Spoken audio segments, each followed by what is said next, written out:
아멘. 우리가 살아가면서 우리가 정한 바대로 살아가는 사람들이 있습니다. 살던 패턴이 있고 또 습관이 있고 관습이 있다 보니까 여러분, 제가 우리 사람에게, 특히 믿음 있는 사람에게 절대 하지 말아야 될 것, 우리 어제 제자반 지체들에게도 얘기했습니다.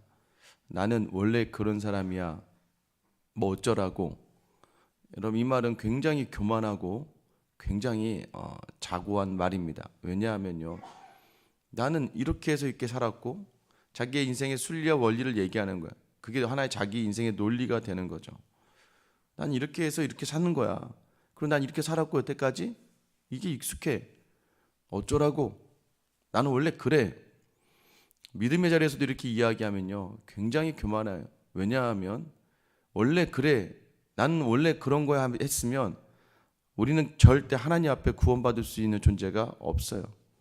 하나님이 원래 하나님의 법대로 하자면, 하나님의 공의대로 하자면, 여러분, 우리는 다 죽어줘야 될 인생입니다.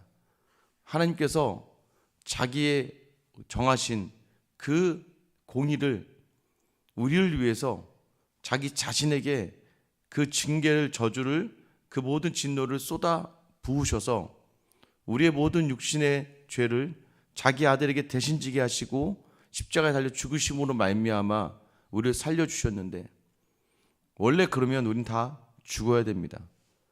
우린 본질상 진노의 자녀들, 본질상 저주받을 자녀들인데 원래는 그래요.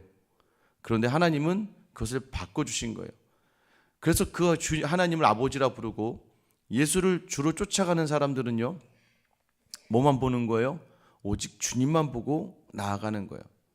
그러면 이전의 모든 모습은 사라져서 보라, 새 것이 되었도다. 여러분, 우리는 늘 새 것으로 살아가야 돼요. 어떤 새 것으로 살아가야 되냐면 예수님의 말씀으로. 나는 이 상처가 있어. 나는 원래 그래.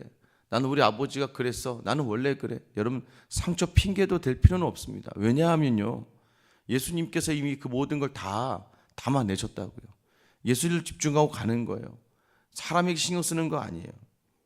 어린아이들 데리고 시험한 게 있습니다. 가난한 아이들 이렇게 데리고 시험을 해요. 이제 막 기기 시작하는 아이들을 이렇게 세워놓습니다. 그리고 이렇게 엄마에게 오게 하는데 밑에 투명 유리를 해놨어요. 어느 한 부분을.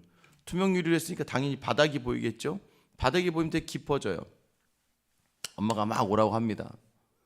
근데 여러분, 부모와 유대관계가 잘 된 아이들, 그러니까 부모에게 집중을 잘하는 아이들은요, 그 밑에가 아무리 뭐 낭떠러지 이런 게 없어요. 그냥 엄마만 보고 쭉 가요. 근데 가끔 가다가 이제 엄마와의 관계가 좋지 않은 아이들, 유대 관계가 좋지 않은 아이들은 삐쭉삐쭉하면서 그 자리에서 못 지나가 울기만 하는 거죠. 여러분이 하나님을 얼마나 집중하고 있고 하나님을 얼마나 바라보고 있는가. 말씀을 붙들고 말씀을 집중하며 살아가는 사람들은요, 사람을 신경 쓸 겨를이 없어요.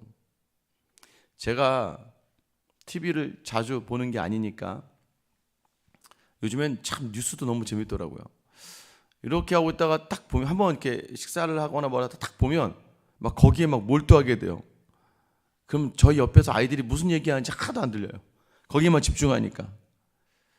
가끔, 자주는 아닌데 저희 아이들도 그렇고 저희 아내도 그렇고 가끔 TV에 집중할 때는 무슨 얘기를 하면 안 듣더라고요.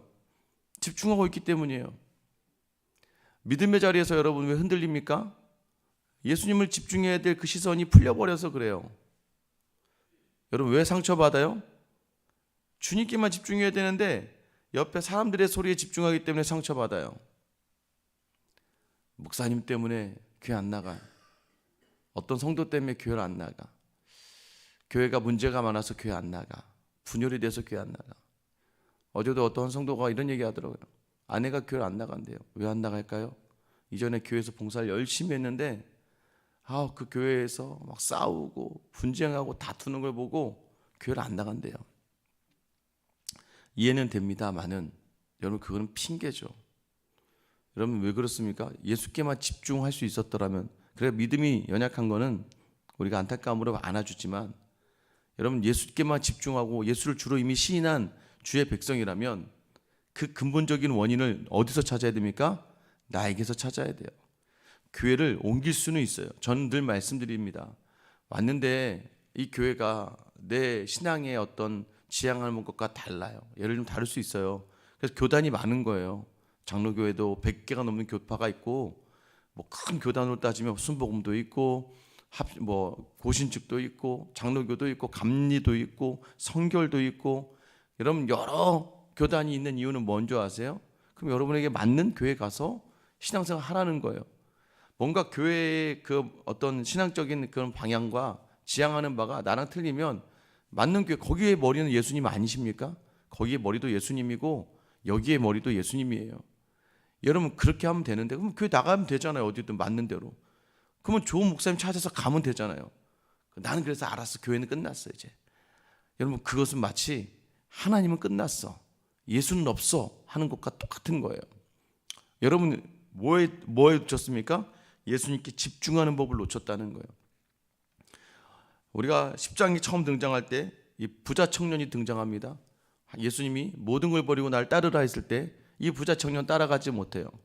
인위적으로 노력을 자기가 다 하지만 예수님을 쫓지 못합니다. 자, 그런데 오늘 본문에 등장하는 이 맹인 바디메오는요, 예수님을 나중에 따라갑니다. 52절 마지막 보세요. 그가 곧 보게 되어 예수를 길에서 따르니라. 여러분 어떤 사람이 예수를 따를 수 있어요? 부자 청년과 같이 세상의 것을 다 가지고 있고 우선순위를 내어드릴 수 없는 사람, 그러니까 세상에 관심이 많은 거예요. 예수님의 음성과 예수님께 집중하기보다는 세상의 사람들의 소리를 듣고 상황에 집중하다 보니까 막 무너지기도 하고 거기가 두려운 거죠. 근데 오늘 바디메오는요, 예수님을 따르는 인생이 됩니다. 여러분 그가 어떻게 예수님을 따르게 되었을까요? 46절에 보면 그들이 여리고에 이르렀더니 예수께서 제자들과 허다한 무리와 함께 여리고에서 나가실 때에 디메오의 아들 맹인 거지 바디메오가 길가에 앉았더니 나사렛 예수시란 말을 듣고 소리질러 이르되 다윗의 자손 예수여 나를 불쌍히 여기소서 하거늘. 늘 은혜는요, 저는 요즘 진짜 마가복음을 읽으면서 제가 많이 안에 깨달은 게 있어요. 뭐냐면 간절한 사람이 은혜를 얻는구나. 간절한 마음으로 서는 사람이 하나님의 은혜 가운데 서 있는 거예요. 여러분 간절한 사람이, 제가 주일날 뭐래요? 간절한 사람은요 다른 데 집중할 여유가 없어요. 간절하기 때문에. 내 하나의 문제 가지고 막 여러분 고민하고 아프면요, 이거 문제 하나 때문에 때로는 다른, 그러니까 아파도 마찬가지예요. 원래 맨날 허리가 아프고 막 무릎이 아프던 사람이 막 갑자기 가슴에 통증이 느껴지면 허리와 무릎의 통증이 안 느껴져요. 여기가 더 아프니까 다른 데 아픔이 느껴지질 않아요. 여러분 간절함도 마찬가지예요. 내가 다른 모든 것들보다도 예수께 간절하게 나아가면 여러분 다른 것들은 문제가 되지 않아요. 왜요? 더 중요하니까, 이게 더 확실하니까. 여러분들 왜 자꾸 사람의 소리가 나오는 줄 아세요? 왜 여러분 안에서 불평과 원망이 나오는 줄 아세요? 예수님께 집중하지 않아서 그래요. 예수님에 집중할 때는 언제요? 오늘 지나가는 이가 나사렛 예수시란 말을 들었을 때에. 여러분 나사렛 예수, 여러분 나사렛에서 무슨 선한 것이 날 수 있겠느냐? 아니에요. 나사렛에서 우리 이 구약의 모든 성경에서 이 갈릴리 스불론 이 지역에 대해서 너에게 정말 귀한 어두움을 밝게 할 그 존재가 너에게 나온다고 약속하셨거든요. 그러니까 말씀대로 오신 그분이라고 하는, 또 나에게 다가오는 말씀이 확신이 들면 여러분 외쳐 불러야 되는 거예요. 누구요? 예수 그리스도. 예수님을 외쳐 부르셔야 돼요. 오직 예수예요. 예수밖에 없습니다. 여러분 예수님의 그 소리가 들렸을 때 이게 바로 믿음의 시작이에요. 오늘도 메시지가 선포가 됩니다.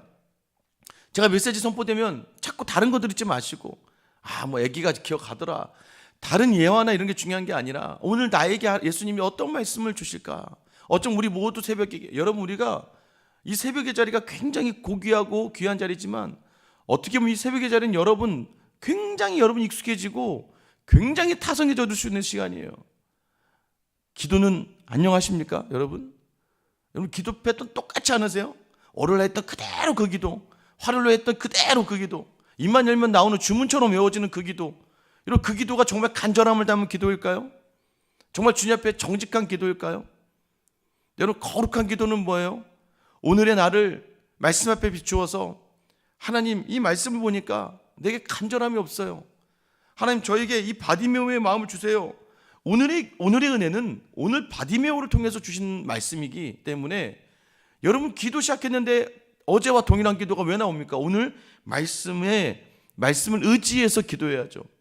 주님, 저도 예수 그리스도의 그 소리를 듣고 있는 자로서 오늘 바디메오 같이 예수여 나를 불쌍히 여기소서. 여러분, 은혜를 구하면 은혜를 주시는 줄 믿으시기를 축원합니다. 여러분이 은혜를 안 구해요. 왜요? 교만하기 때문이에요. 내가 할 수 있어. 불쌍히 여겨주세요, 주님. 이전에 목회를 마치신 이제 교회 원로 목사님을 자꾸 볼 때마다 그래요. 아유, 목사님 어떻게 이렇게 이 목회를 잘 마치셨어요. 목회를 잘 마치신 분들, 후배들에게도 인정을 받고 또 많은 분들에게도 칭찬을 받는 그런 목사님들 몇 분에게 여쭤봐요. 아유, 30년 목회를 어떻게 이렇게 잘 마치셨어요? 그럼 그분들이요, 동일하게 이야기하는 게 있습니다. 어떤 분 이렇게 얘기하세요. 은혜로 있잖아, 은혜로 사는 거야. 좀 더 구체화시켜서 말씀하시는 분 계세요. 나는 주님 앞에 늘 불쌍한 존재라는 것을 깨닫게 될 때, 내가 주님께 은혜를 구할 수 있는 건 내가 얼마나 불쌍한 사람인지 주님이 아니면 아무것도 안 돼. 그걸 고백하는 분들이요, 목회를 끝까지 달려가더라고요. 그래서 끝까지 달려가니까 그분들이 칭찬받는 거예요. 버티는 겁니다, 여러분. 견뎌야 돼요. 그래서 내가 불쌍한 사람이라고, 주님 앞에 내가 얼마나 가련하고 불쌍하고 연약한 존재라는지 아는 사람이 옆에 있는 사람들이 불쌍한 사람이라는 것을 알게 되는 거예요. 내가 교만한 사람들은 옆에 있는 틈을 잡기 바쁘고 흠을 잡기 바빠요. 근데 여러분, 내가 얼마나 연약한 존재고 불쌍한 존재라는가를 생각하는 사람은요, 그래, 저 사람도, 그러니까 옆에 있는 사람 불쌍히 여겨야 됩니다. 나 같은 남편 만나서, 나 같은 아내 만나서 고생하는 거예요. 왜? 교만한 나 만나서, 내가 제일 잘났다고 생각한다 만나서, 마치 결혼해줬다고 생각한다 만나서, 마치 그렇게 살아가는, 내가 먼저 나를 불쌍히, 나의 불쌍함을 저 옆에 내어놓으면, 주님께 나를 불쌍히 여겨달라고 하다 보면, 여러분, 내 주변에 있는 사람들이 불쌍함이 보이는 거예요. 제가 주일에도 말씀드린, 늘 회복의 자리는 내 부족과 연약감을 알 때, 그때 비로소 은혜가 있게 되는 거예요. 여러분, 우리는 자꾸 혼동해요. 뭘 혼동합니까? 내려놓음과 포기를 혼동해요. 내려놓음은 포기가 아니에요. 내려놓음과 포기를 어떻게 구분한다고 제가 말씀드렸어요? 포기한 사람, 내려놓은 사람, 어떤 구별이에요? 자녀를 내려놓습니다. 주님 앞에 남편을 내려놓습니다. 주님 앞에 이 어려움을 내려놓습니다. 내려놓음과 포기가 뭐냐고요? 차이는 뭐냐면, 내려놓음은 간절함을 담아 기도하며 내 인간의 의지와 행동을 하지 않는 거예요. 포기는 뭐예요? 기도하지 않는 거예요. 내려놨다고 말은 하지만 아내를 위해서, 자녀를 위해서 자기 인생을 놓고 기도하지 않아요. 그건 포기한 거예요. 자꾸 내려놓음을 포장을 잘해서 포기한 것을 포장을 잘해서 내려놓음이라고 갖다 붙일 때가 참 많아요. 여러분, 어쩌면 가장 사랑하는 여러분의 가족들을 포기한 거일 수도 있어요. 왜요? 기도하지 않으면 간절히 그래서 구해야 됩니다. 매번 구해야 돼요. 주님, 제 남편에게, 아내에게 믿음 주시고, 제 사랑하는 부모에게 믿음 주시고, 제 자녀에게 은혜를 베풀어 주셔서 주님 사람 되게 해주세요라고 간절한 마음을 담아 기도하셔야 되는 거예요. 여러분, 그런데 이렇게 기도하며 나아갈 때 참 그냥 쉬우면 다행이긴 안 그래요. 48절에 보면, 많은 사람이 꾸짖어 잠잠하라 하되, 꼭 우리를 어렵게 하는 사람들이 있어요. 꼭 어렵게 하는. 근데 여러분, 여기에도 집중하지 말라는 거예요. 교회 신앙생활 하다 보면요, 꼭 나를 어렵게 하는 사람들이 있습니다. 여러분, 없겠습니까? 담임 목사님 저에게도 있는데, 하물며 여러분에게 없으면 안 되고, 하물며 예수님에게도 있었는데 우리가 없게 된다고 하면 그건 교만 아니겠어요? 우리를 싫어하고, 이유는 모르겠어, 오해를 가지고 우리를 다르게 바라보고, 나를 좀 무시하고, 나를 쉽게 대하고, 나를 하찮게 여기는 사람들이 교회에 있어요. 근데 여러분, 거기에 또 집중하면 무너지는 거예요. 그럴 때 어떻게 해요? 오늘 바디메오가 어떻게 얘기합니까? 그가 더욱 크게 소리질러. 사람들 때문에 어려워지고, 상황 때문에 어려워지고, 막 안에 불평과 원망이 생길 때 더 크게 주님을 부르시기를 축원합니다. 예수님을 더 부르세요. 그럴 때마다. 여러분, 예수 이름을 부르면 예수님은 감당할 능력을 주시는 거예요. 어떻게 부릅니까? 다윗의 자손이여 나를 불쌍히 여기소서. 하나님, 저를 좀 불쌍히 여겨주세요. 하나님, 저 사람 때문에 내가 너무 힘들어요. 저 사람 때문에 제가 어떻게 감당할 수가 없어요. 여러분, 그러면요, 하나님은요, 감당할 힘을 주세요. 무엇으로요? 말씀으로 주세요. 저도 정말 힘들 때 하나님 주신 말씀이 악에게 지지 말고 선으로 악을 이기라. 이 말씀이 정말 마음에 와닿는 거예요. 그 작년 초에 너무 불안하고 힘들었을 때는요, 주의 말씀은 내 발의 등이요 내 길의 빛이니이다. 말씀은요, 우리 안에 우리의 삶의 자리를 깨닫게 하고 방향을 잡는 능력이 됩니다. 주님께 기도하며 구하다 보면 주님은 말씀으로 주님의 음성을 우리에게 주셔서 우리로 더 감당할 수 있게 하는 거예요. 더 크게 기도해야 됩니다. 더 큰 소리로 주님을 찾아야 돼요. 힘들고 어려울 때는 사람의 눈치를 보는 게 아니에요. 우리 교회가 왜 기도할 때 음악을 크게 틀어놓는 줄 아세요? 때로는 주의 이름을 부를 땐 주님을 부르라는 거예요. 아버지를 아버지다 불러야 되는데 자꾸 신경 쓰지 말고, 또 혹은 이제 어떤 분은 기도하다 방해가 될 수 있으니까 음악을 크게 틀어놓고 기도하는 거예요. 누군가 부르짖는 그 사람들의 여러분 위로해 주셔야 돼요. 이해해 주셔야 돼요. 그렇게 부르짖지 않으면 살 수가 없어서, 예수님의 이름을 소리질러 내지 않으면 오늘 하루를 감당할 수가 없어서 주님의 이름을 부르며 나아가면 우리 주님께서는 반드시 감당할 힘과 능력 주시는 거예요. 여러분, 장애물 앞에서는 더 큰 소리를 내는 여러분 되시기를 축원합니다. 더 크게 집중해야 돼요. 더 확신을 가지고 집중해야 돼요. 자, 그리고 어떻게 됩니까? 주님께 나아가는데 방해되는 걸 다 집어 던져야 돼요. 49절이죠. 예수께서 머물러 서서 그를 부르라 하시니 그들이 그 맹인을 부르며 이르되 안심하고 일어나라. 그가 너를 부르신 다음에 50절 보세요. 맹인이 겉옷을 내버리고 뛰어 일어나 예수께 나아오거늘. 여러분, 지금 그림을 그려보세요. 맹인이에요. 맹인이 예수께 나아가는데요, 이게 눈이 안 보이니까 그 옷이, 그 당시 겉옷이요, 이렇게 치렁치렁하게 이렇게 쭉 늘어뜨리는 옷이잖아요. 그러니까 이게 일어날 때 이렇게 옷을 좀 이렇게 좀 단정하게 하고 가야지 걸을 수 있지. 우리도 막 펄렁펄렁한 옷 입고 있으면 걸을 때 불편하니까 이게 해야 되는데, 막 일어나서 막 예수께 빨리 가고 싶으니까 막 아마 발로 옷을 막 밟고 막 이렇게 불편했었던 것 같아요. 그러자 어떻게 해요? 이거 불편하니까 겉옷을 버렸다? 여러분, 이 얘기는 뭐냐면 당시 속옷도 잘 안 입을 시대입니다. 겉옷 하나밖에 없어요. 예수께 나아갈 때 방해가 되는 거, 사실 이걸 벗으면 수치스러운 거예요. 그렇죠? 이거 벗으면 속옷이 뭐 있다고 하더라도 너무나도 적나라하게 자기의 몸을 드러내야 되는데 얼마나 수치스럽고 얼마나 사람들에게 수모를 당할 수 있었습니까? 그런데 그거 신경 쓰지 않는 거예요. 그냥 벗어버리고 주님께 가는 거예요. 기도할 때는요, 찬양할 때는요, 주님하고 나만 있는 거예요. 자꾸 사람을 시선을 의식하고 다른 것들 생각하다가, 여러분, 우리가 뭐 그리 대단합니까? 여러분, 주님을 부르고 나아갈 때는요, 주님께 나아갈 모든 것들을 다 제해버려야 돼요. 그래서 나의 자랑, 나의 유익, 나 중심이 아니라 오직 주님만 향하며 주께 나아가는 거예요. 여러분, 이 놀라운 일들, 어떤 일이, 여러분, 사실 이 본문에 얼마나 큰 은혜가 있는 줄 아세요? 예수님께서 그를 부르라 하시니 49절이었죠. 그들이 그 맹인을 부르며 이르되 안심하고 일어나라. 그가 너를 부르신다. 여러분, 이게 놀라운 기적의 한 줄이에요.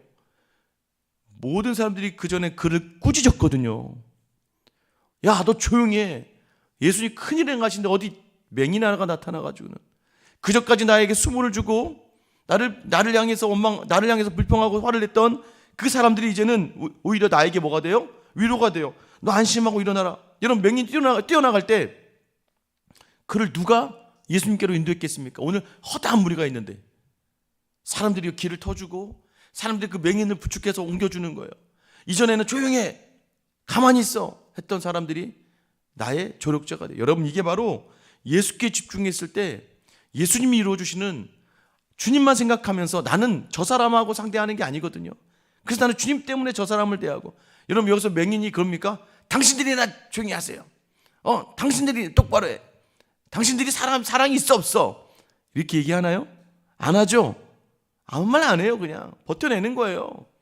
그리고 갔더니 이 사람들이 오히려 그 길을 안내해주는 나의 조력자가 되는 거예요.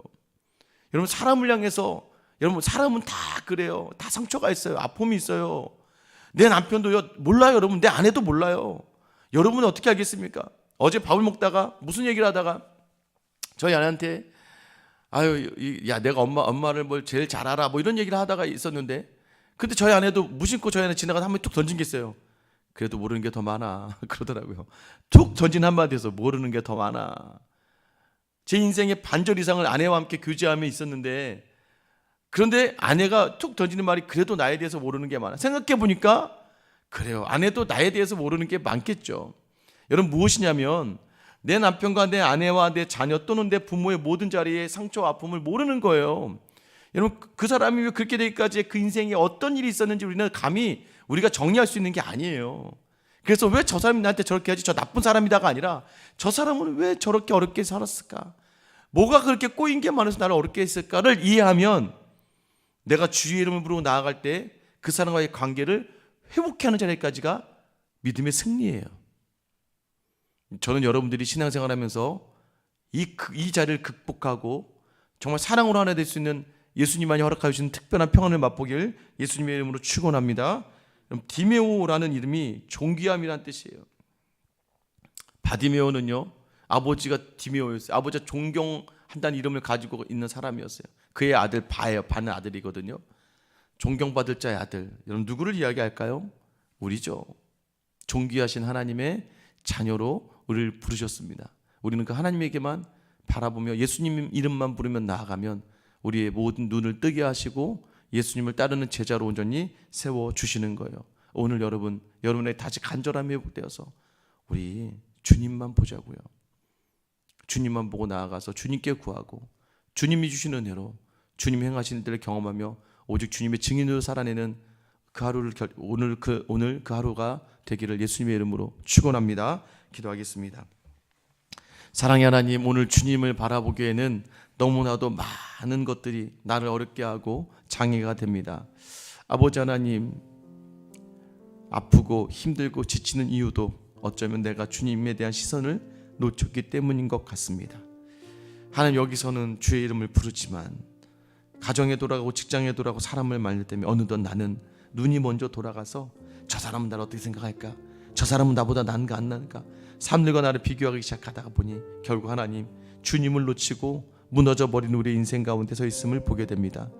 사람 때문에, 말로는 하나님 때문에 교회를 다니고 하나님만 섬긴다고 이야기하지만 내 안에 하나님보다는 사실 사람들의 인정과 칭찬에 목마르고 많은 사람들에게 사랑받고 싶어서 내 노력과 의지로 선을 행하다가 결국은 또 무너지고 말아서 더 낙심하고 더 분노하고 더 상처 가운데 있지는 않습니까? 오늘 그러한 우리에게 예수 이름을 부르는 놀라운 역사, 슬픈 마음이 있고 아파도 지쳐도 예수 이름 부르면 회복시켜 주실 줄 믿으며 오늘 그 예수를 크게 부르며 나아가는 우리 모두가 되게 하여 주시옵소서. 언제나 그 이름을 부를 때 단 한 번도 외면치 않으시며 늘 은혜로 우리를 채워주신 우리의 주님 예수 그리스도의 이름 받들어 기도드립니다.